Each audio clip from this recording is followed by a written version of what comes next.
Hey everyone, welcome back. We are on another AI conversation, and today I'm joined by Jean Linis Dinco, who I actually met in another event about journalism. Anyway, I'll let Jean introduce credentials and background, and then let's just jump right into it. Welcome, Jean, to AI conversation. Thank you, Dom. Hi everyone. My name is Jane. I recently just submitted my PhD in cybersecurity. I've been working in the field of technology and human rights, and I've actually been recognized in this field, as part of my dedication to foster, an inclusive and supportive environment.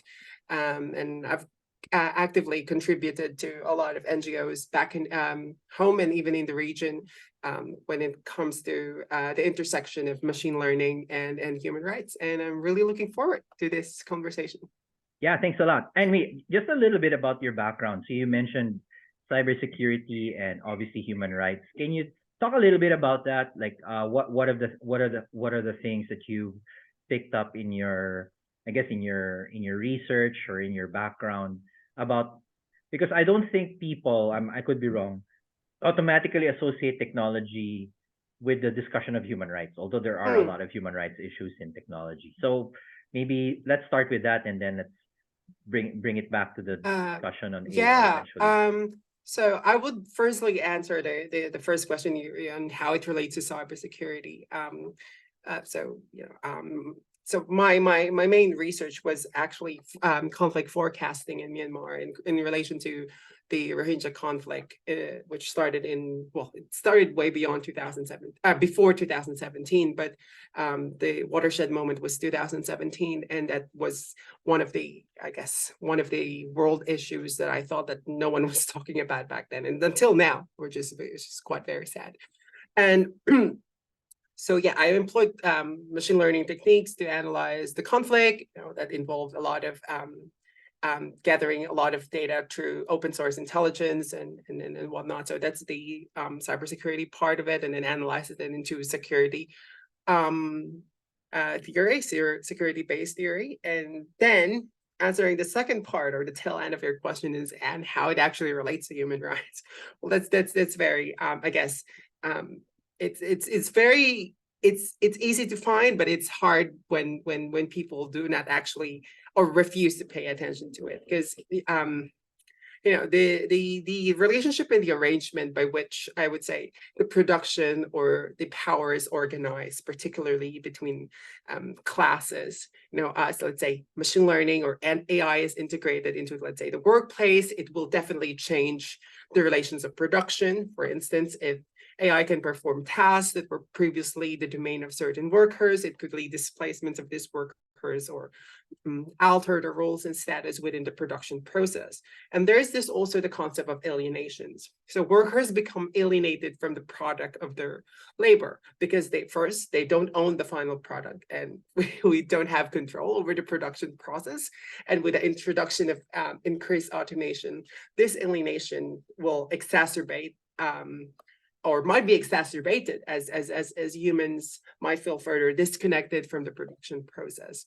And as a result, this could intensify, class tensions. So those who control and own the technology could amass more wealth, that we've seen in recent years, while those who are actually displaced could face worsening economic conditions. And then I would like to expound on that, on how the current economic system we have value or extract surplus value from the labor of the people. With AI, they might be able to produce goods and services at a lower cost and still sell them at market prices. And that's we've seen in the relationship between the global north and the global south already. And this is because AI doesn't require wages, can work continuously without rest, and may reduce overhead costs in various ways. So I think if we actually look beyond the clamor of technology that we have on our screen or on our phones, we could really see that there are people actually working for this to happen, and for us to actually enjoy what it's all about. Yeah, so you raised a number of points, obviously, about how like workers are displaced. In fact, I spoke to Regine Cabato. I don't know if you know her. She wrote that article on the Washington Post about the remote work situation in the Philippines and how they're Mhm. supporting Oh, AIs. So certainly that's the was that the digital sweatshops. Yeah. sweatshop? Yeah. Yeah. So that's still an ongoing story. I guess it hasn't been resolved yet.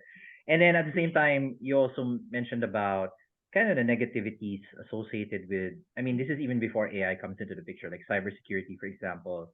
The Rohingya discussion, I reference it a lot when I talk about unintended consequences. Like if you come up Yeah. with, let's say, a platform like Facebook advertising with micro targeting, I'm sure they never dreamed that it would be used to foment hate speech and genocide.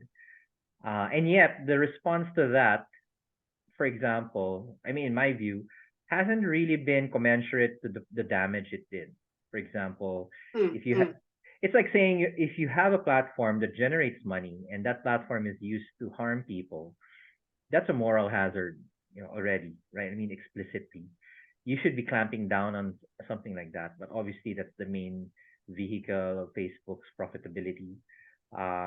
So have you had a look at that in your discussion or in your research? Yeah, Were there any more advanced ideas that came out of that discussion? well, at least the on how I at least analyze it, as it is a very complex humanitarian crisis in Myanmar, and entangled with a lot of issues between ethnic and religious identity, politics, and their citizenship right. So my research actually delved into the various facets of information dissemination, and of course, yeah, Facebook role in the conflict is actually illuminating. So in the context of the Rohingya conflict, as you have mentioned, Facebook was used as, or was accused of being used as a platform to incite violence and spread hate speech. And there are numerous instances where posts vilifying the Rohingya minority were left at check. And one of the main reasons they said is because they didn't have enough moderators who speak Burmese. And then this, of course, led to real world implications, which, as I've said a while ago, happened in 2017. The inflammatory content, the false narratives, the hate-filled posts escalated and further fueled violence against the Rohingya people, which then the United Nations High Commissioner for Human Rights called it as a textbook example for genocide. And because the Facebook rapid growth in Myanmar, coupled with limited digital literacy, made the country particularly susceptible to online misinformation and propaganda. And we've also seen that in the Philippines in the recent elections. Many in Myanmar equated Facebook to the internet itself. For them, Facebook is the internet. So this gave any content on the platform unwarranted legitimacy. So what deeply, I guess, concerns me as both an academic and a human rights activist is how a global tech platform can inadvertently become a tool for division and conflict. So the Rohingya situation shows until now, because it's still happening, the urgent need for social media platforms to take more proactive steps in monitoring and removing hate speech. And then especially in volatile regions like Myanmar, and it's also a reminder for all of us to be working at the intersection of technology and human rights to continually push for ethical and responsible use of technology, because we have to ensure that it actually serves as a tool for peace and understanding rather than division and conflict.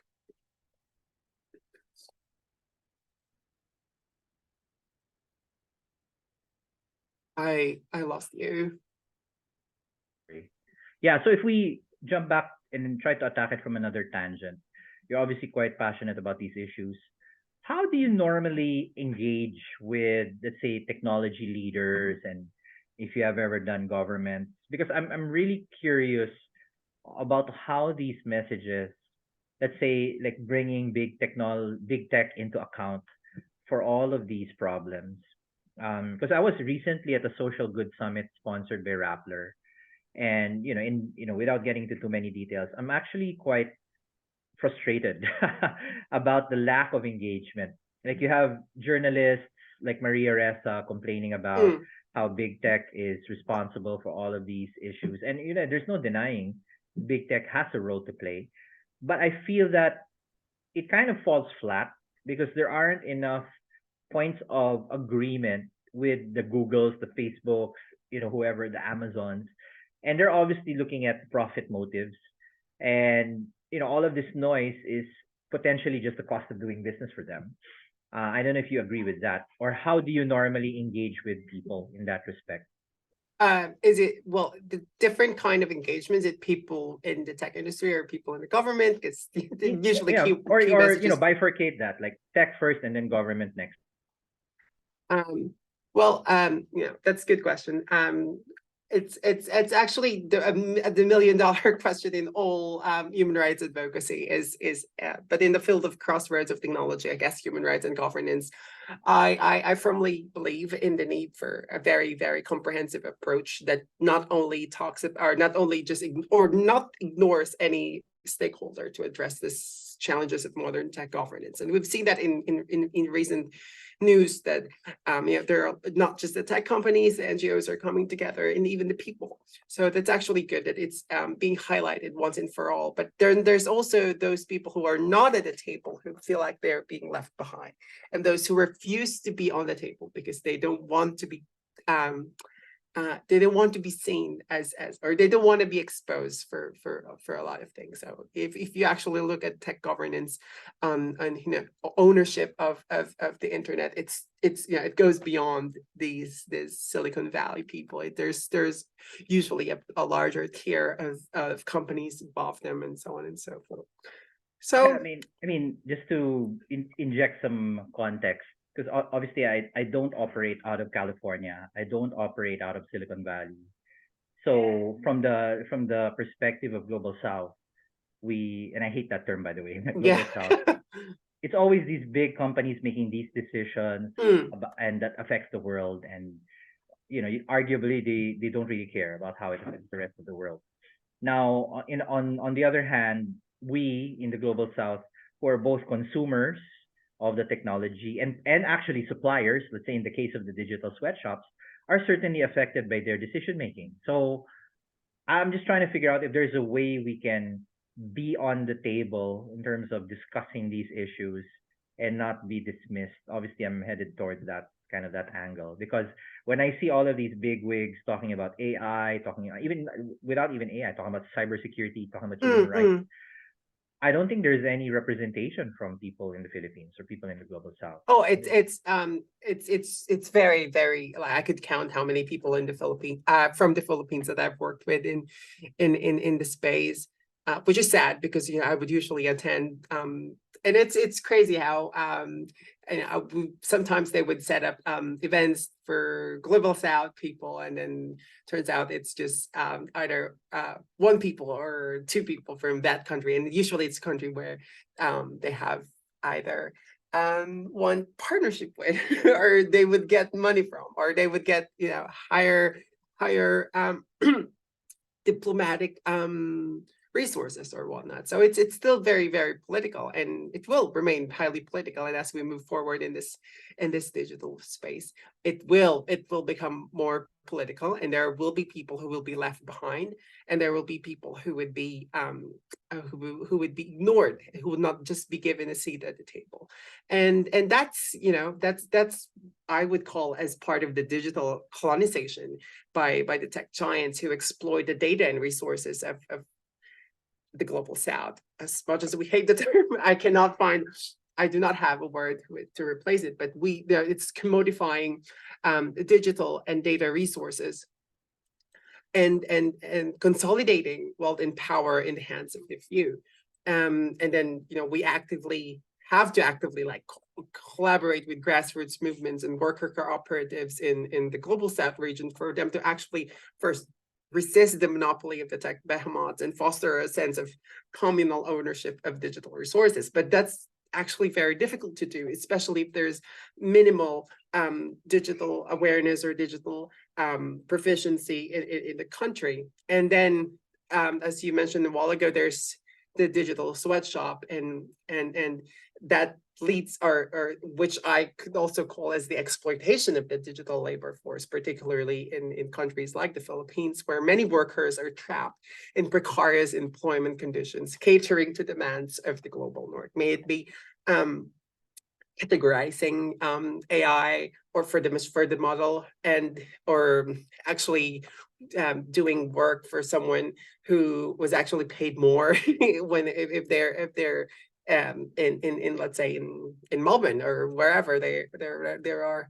So there are definitely, as I've mentioned this over and over again, there's definitely a need, and I'm seeing it all over the I guess the tangents of the internet, or that the call for decentralized and use of open source technologies and tools to circumvent the monopolies and redistribute the power to the masses. So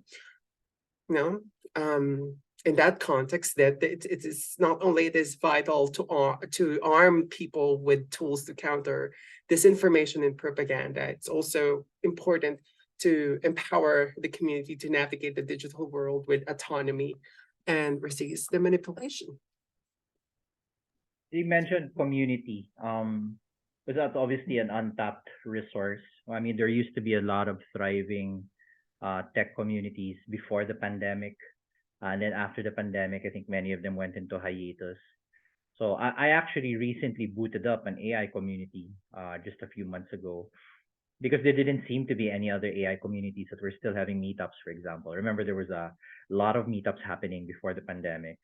Data science meetups, technology meetups. And then during the pandemic, I think a lot of that migrated online. But then after kind of people slid out of the pandemic, I don't know if there's this hesitation or people's habits have changed, but generally hard to see these communities, come back together and start talking, much less around the issues of ethics and AI safety and even cybersecurity. So Yeah. in Melbourne, do you have these communities, or what do you see as a good, direction for those who are looking to boot up a community related to these issues or these discussions? Meetups, there are a couple of meetups, but I'm actually more active online than in person, because I found that it's more, I guess, global, because you get to know more about other people who are actually struggling more. Like I found out about cases in Belarus, or for instance in cases in on how it actually what's happening in Iran or in Iraq when it comes to those digital censorship and digital authoritarian regimes actually shutting down internet. So that's where I am at the moment, where I guess my interest is at the moment. So I try as much as possible to connect to many global South work, and so to know more about the sector and how they have shown remarkable resiliency and innovation and actually trying their very best to survive in the time where the core AI technologies or platforms are primarily owned and controlled by people of the global north, and that ensures a perpetual state of dependency and subjugation, if you would ask me. Okay, so you keep talking about that kind of the hegemony or the colonization, digital colonization. So obviously you live in Australia. It's kind of part of that global north as well, but in a way you draw your roots from global south. Well, I assume, and then you also represent, say, gender minorities in this respect. What are some things or lessons that you've picked up over the recent past about how we can, equalize the odds, or kind of get more representation across the board? I don't know, any tips that you'd like to share based on your own experience? I guess the most important part, or I guess I guess I'll start with it's really heartening to see grassroots movements, community-driven initiatives in the global south that aim to decolonize artificial intelligence technology, that asserts autonomy over our digital future. And as much as possible, I try to connect with them. And given that I have somehow established myself in the field, where people, like message me for like, and I was invited in a panel or whatnot. So as much as possible, I tried to tell the story, or their stories in a way that would justify. It's of course it would be great if these people would be invited and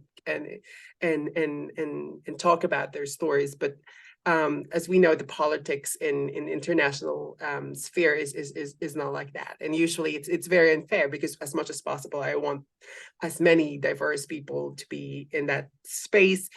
They would say that there's only one Asian in the in the panel is enough, but that's really sad. But what I try to do, or as much as possible, is try to still engage with them before every conversations I have, to make sure that what I'm talking about is not or does not exist in a sphere of in this, how they call it, in a sphere of fiction, or in a sphere of, I guess, insensitivity. Because there are times when, as a researcher, we tend to like look at what's happening, and then there's no context, or there's no nuances on what's happening, and then we just conclude without actually working, or without actually asking the people that we're reporting on. So as much as possible, I want to work with people than work about people, especially in this space. Do you sense or to what extent do you see education playing a role? Because for example, if you ask me, what are the biggest handicaps for Global South to participate in these conversations, is obviously the sheer number of technical and credentials that you need to have just to get into the conversation. For example, I still see a lot of gatekeeping in data science, and potentially in AI. Like, hey, if you're not a computer scientist, don't even bother. If you're not a statistician, don't even bother. If you don't have a PhD, don't even bother. And that kind of rules out a lot of the potential voices who could be heard. Doesn't mean you can't participate if you don't have credentials, but it's obviously the odds are stacked against you in your local turf, and then much more if you go to the global arena, where that there's that natural elitism just on the education front. So I don't know if that resonates with you, or if you see that as an impediment. I would say it does. I mean, I'm living in in Australia, as you've mentioned a while ago, and coming from the Philippines has offered me a lot of kaleidoscope of experiences, both enlightening and challenging. And I've seen that definitely education and academic and professional opportunities has been colored with moments of, I guess, profound growth and realization. So living or being in the global north, as we've called, I've had the privilege to access world-class education, advanced technological resources, and platforms that allowed me to engage in meaningful discussions on technology, which I believe that if I'd stayed back home, I wouldn't have the same opportunity, or people wouldn't be listening to me if that's the case. And these experiences have expanded my perspective, and I guess deepened my understanding of the global dynamics, particularly in the field of technology.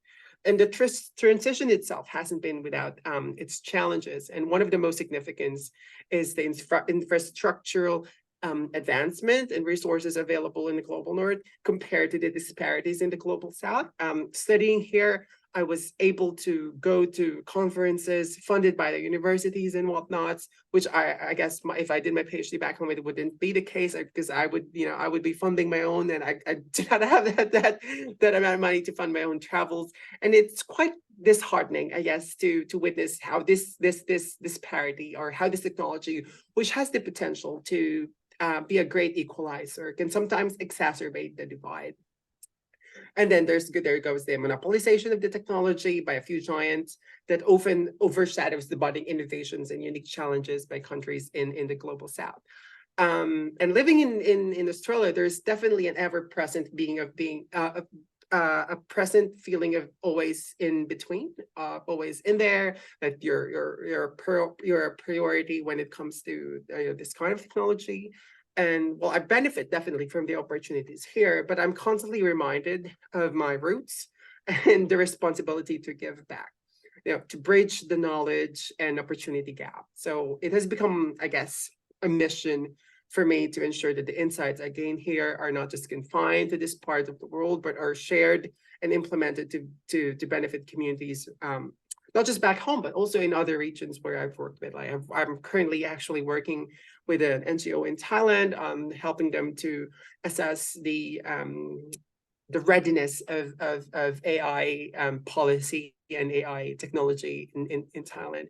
So I'm really looking forward to that. So that this kind of, I guess, giving back as much as possible, helping not just NGOs, but I if I could, I guess I've been posting people to meet me online, so I could know more about them and help them if there's any way I could help them to advance their career, or any other idea or whatnot that they feel like they need someone to bounce it off with. So I usually put myself out there. Yeah, there's so many questions I want to ask about that now. Maybe let's start with the most practical one first. So you mentioned that it was a major factor moving out from the global south to global north, in this case, Australia. How, I mean, what would be some guiding principles that you would leave to people who also want to break out of kind of that that divide, or break out of that stereotype? You mentioned infrastructure is one, education is another, but certainly you had to have had that motivation in the first place to pursue that change. So any tips that you'd like to impart or share for the other Um, Jeans out there who might be thinking the same thing? I guess I would, I was there at the right time and in the right place when that happened. Definitely, I would not say that it's all just hard work. It involved a lot of networking and because by just saying that it's all hard work, or we just say that those people who didn't succeed were not working hard enough. But we both know that's not true, because otherwise the single women or the single mothers in the Philippines would all be successful, but that's not the case. So I would, I guess it's, for me, it's a journey that demands reflection, preparation, and adaptability.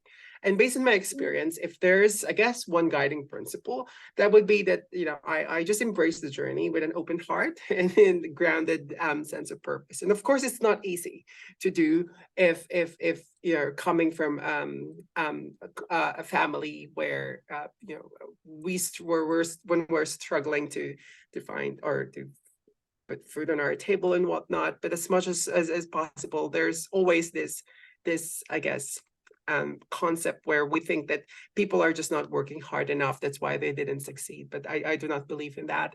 For me, it's a mixture of luck, it's a mixture of network, it's a mixture of my mother, who was there trying to help me, and she did in that help me to be where I am today. So yeah, I'm not sure how I'm gonna offer a good advice, especially if someone's listening, for example, in an right now, who lives in an island, let's say, in Iloilo or whatnot, who's really struggling at the moment. I do not have the answer, but as I was there, but I was there too, in almost the same position 20 or 10 years ago. And I guess I wouldn't say it's all hard work. It was a lot of I guess luck is I guess a defining factor for me. But I've tried my best to stay rooted, and then always build bridges and not walls. and Right. then of course give back whenever, because that's actually where majority of the opportunity come from, is when you give back, and then they will talk about you. Even you use your acquired knowledge and resources to contribute back, even if in small measures. It's actually very what to say, nakakataba ng puso. No, that's great. Okay, sige. So, right place at the right time, perseverance. Now that you've kind of broken out, you're in this current space. Can you share what are some unique perspectives that you usually have that your counterparts in the global north find hard to not necessarily accept, but find hard to ideate? Or are there unique perspectives that you've brought to the table that people who are normally based in the global north, are kind of clueless about, and maybe after the fact, when you mention it, are quite appreciative of these perspectives? Because I can imagine just the difference in kind of the upbringing, the experience, and now you're Mm. kind of in the same fora with these other guys. Um, I mean, any thoughts on that respect? Like, what's something that uniquely came from you that the others didn't pick up? I think I have a love-hate relationship with the word resilience, especially since how the previous government and current government has been using that word to bend the idea of Filipinos being resilient and whatnot. But but I guess one unique perspective that I brought with me from the Philippines is the deep-seated resilience and communal solidarity. Mhm. So I've had that. I've witnessed communities coming together with limited resources back home to rebuild and support one another, and that's what I feel like we can offer or what I offered to many of my counterparts here in the global north. They probably have grown up with relatively stable environments, both in terms of infrastructure and socioeconomic conditions, and they certainly they face their own challenges, but the sheer frequency and intensity of the adversities faced by Filipinos, not just coupled with often limited institutional support, fosters a different kind of resilience. And it's a resilience, I would say, born out of necessity. And it's sad, but it's true. It's sad that it's there, but that's I guess that's how we create that intricate balance between I guess modernity and tradition. And then while the Philippines, I guess, has as many is rapidly modernizing, there of course is a strong undercurrent for respect of traditions and whatnot. And I guess going back to that kind of root or unique perspective on innovation, it balances the innovation and then ideas that don't necessarily have to displace the old, but can coexist and even enhance them. Okay, no, that's great. Then the angle, just to pick up the earlier thread, talk a little bit about gender, or communities, the LGBT community, because obviously women have also had their challenges breaking into technology. Um, Apart from that, do you see a similar challenge for people from the LGBT community also breaking into technology discussions or AI discussions? I don't know if I'm wrong here of saying it. I certainly don't see as many LGBT voices, Mm-mm. or is that just a function of the population? I don't know. Any thoughts on that? Um, I guess so. There is a lot of I noticed that there is a quite very different nuances, at least in the Philippines and in I guess in Australia and other countries I've worked with, when it comes to technology. Because usually in global north countries, the LGBT people are actually more common in the tech space, Oh, really? Okay. but they're not. Yeah, they're not as common in back home in the Philippines, where quite a struggle. And of course, as you've said, there are different nuances on why that occurs, and we could definitely go back to a lot of cultural things and whatnot. But it goes into a lot of issues on or a lot of it touches a lot of I guess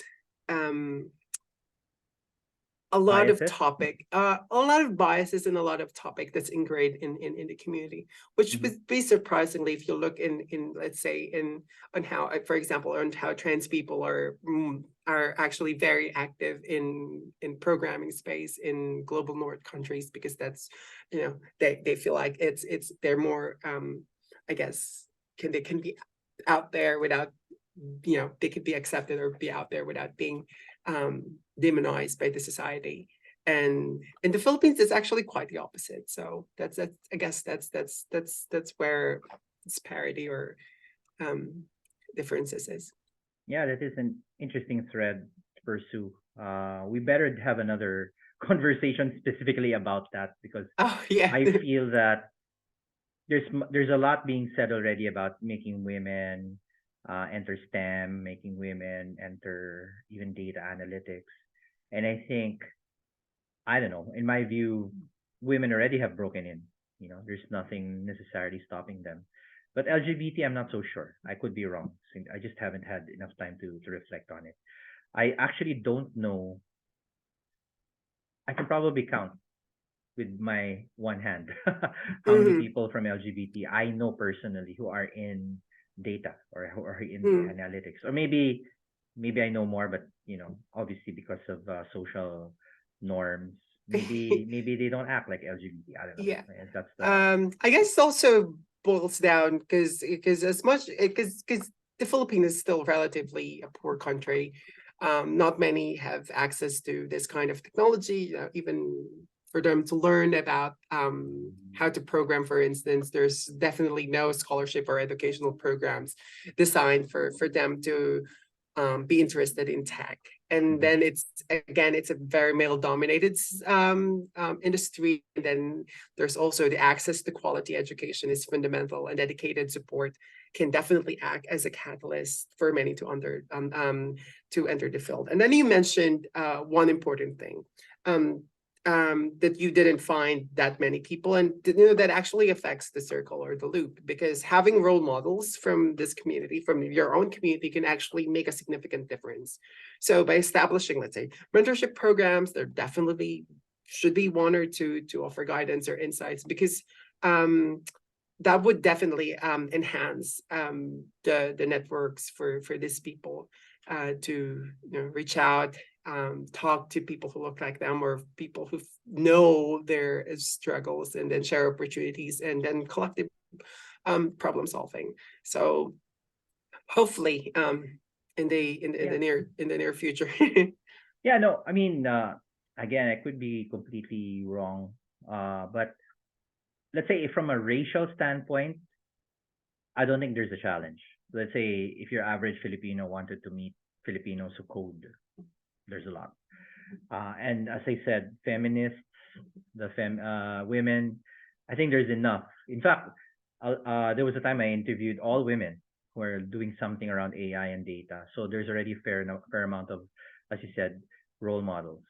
But LGBT, I just realized is something that sticks out, or rather, there's an absence, presence by absence. Mhm. Obviously until now that we're talking about it. Okay, I just realized we're cutting it close to the hour. Let's talk about artificial intelligence. So, I remember in the panel that we shared, you were quite vocal about kind of irresponsible use of AI, or the world jumping into the bandwagon without assessing the risks. So, what's your perspective now about artificial intelligence in terms of adoption, and is there anything that we could be doing better? And then with respect to kind of this global north, global south dynamic as well. Um, Sorry. Um, I guess, well, since you know, I would just want to bring up the thing that I mentioned during the panel, that, you know, the responsible use of this technology, we need to look at it or understand it, and how it is deployed and exacerbate the system, that the system's inherent contradictions and power imbalances that, again, first alienate workers from the means of production and from their own labor. So under the current system that we have, data is the new commodity, and individuals produce data labor, often without fair compensation. And while corporations profit immensely, this is a new form of exploitation where users' behavior, preferences, and even emotions are harvested and sold. And first is we have to recognize data as labor. People should have ownership rights over their data, and they should be fairly compensated when their data contributes to profitable measures, may it be being used to train machine learning models or whatnot. And secondly, automation or AI threatens to displace a vast number of workers. And the technology replacing manual labor is not new. We've seen that in the past in history, but the pace and the scale of machine learning induced displacement can definitely lead to increased class struggle as the workers find themselves underemployed or unemployed. And then there is further centralization of power within the few tech companies that increases the gap between the poor and the rich. And this corporations who control the algorithm, the data, the infrastructure, the underwater cable, leads to a monopolistic concentration of power. And then under the guise of efficiency or safety, we have seen time and time again how machine learning or tech has been used as a tool for surveillance and control. Reminiscence of the I guess panopticon, this which is first its stifled dissent, surveils worker, and then reduce individual freedoms, benefiting only the rich. And then one more thing that most people do not talk about when talking about large language model is actually their how they require vast amounts of energy, contributing to further environmental degradation. So that reflects the capitalist tendency to prioritize profit over environmental sustainability. Well, for sure, AI has the potential to bring about positive change, but the current adoption in the current capitalist framework that we have perpetuates, exacerbates, and I guess cements the existing class disparities in power imbalances. And that is where I want my work to be, to be not just a vocal critic of the system, but also be out there when solution happens. Do you see any light at the end of the tunnel? Oh wait. Let's rephrase that. I've always been very curious about why we're always in this situation, especially with the kind of the Silicon Valley people. And one area of confusion, I don't know if you have an opinion on this, is usually tech people, in my view, tend to be quite liberal and progressive, right? They tend to be quite, the type of people who would acknowledge, the rights of everyone. Like scientists, researchers, even developers. And yet, for some reason, the way these technologies are executed, and I'm just going to pick on social media, for example, as the proxy, and maybe the emergence of generative AI, seem to lead to the opposite phenomena, where the rights of people get trampled upon, people get exploited, and it's the hegemony of the global north, totally contrary to what liberal, progressive ideals supposedly say. I could also be wrong about liberal, progressive ideals. But do you have a perspective on this, having been exposed more to, people in Australia and obviously these international, entities? Do you have a view on that? Because I find it really strange about how these people who are supposedly liberal end up creating technologies that are anything but. I guess I would like to point out one, flaw or terminology differences. Because when we say liberal in a term of the political spectrum, they usually sit on the middle, centrist political people who actually are pro-capitalism. So whatever they want to do, it's always to gain or accumulate capital. And at the core of that capitalism is the private ownership of the means of production. So in the tech world, major companies like Google, Facebook, and Amazon, own vast digital infrastructure and control a significant share of digital means of production. And these entities accumulate capital and expand their influence, perpetuating their capitalist structure. And they are indeed liberal because they are profit motive, and most of this company operate based, I guess, as I've said, they operate based on profit motive. The products and the service are primarily designed to maximize revenue rather than to meet social needs. Because in a more, I guess, on the other end, if we want, I guess, a more socialist framework, the technology would be developed and deployed mainly to meet the societal needs rather than for profit. So so in that case, the liberal system that we have is actually succeeded on what it's doing at the moment. The tech industry has witnessed the rise of major monopolies. These tech giants stifle competition. I don't know if you're following what's happening in the US, but there's these case against Google at the moment, and then there's that control vast amount of data and exert significant influence over market users and even government. So this concentration of power is, I guess, antithetical or to I guess socialist ideas, if you would call it like that. But it is definitely a liberal capitalist ecosystem where users' data becomes commodity.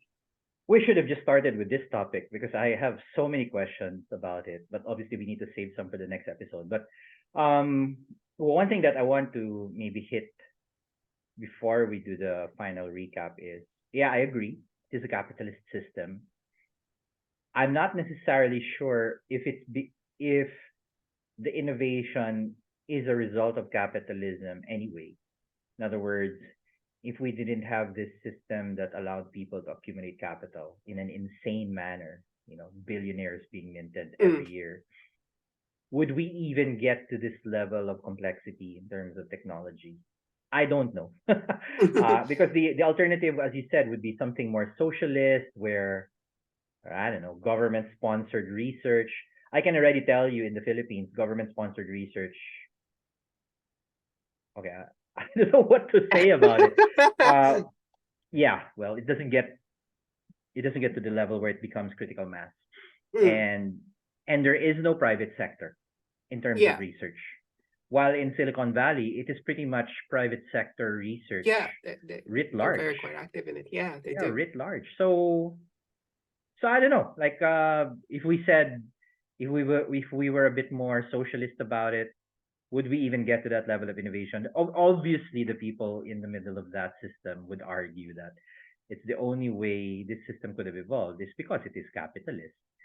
Hollywood is another, analogy. Like, would we even get to that level of quality and complexity in terms of movies if they didn't have their own type of Silicon Valley, phenomena happening there, where you have big producers, accumulating capital in an insane manner, and that allows movies to be produced. And that's why this whole question of the independent cinema versus big budget producers, in a way, is analogous to these big Silicon Valley technologists versus kind of the independent community grassroots type of innovation. So anyway, any thoughts on that?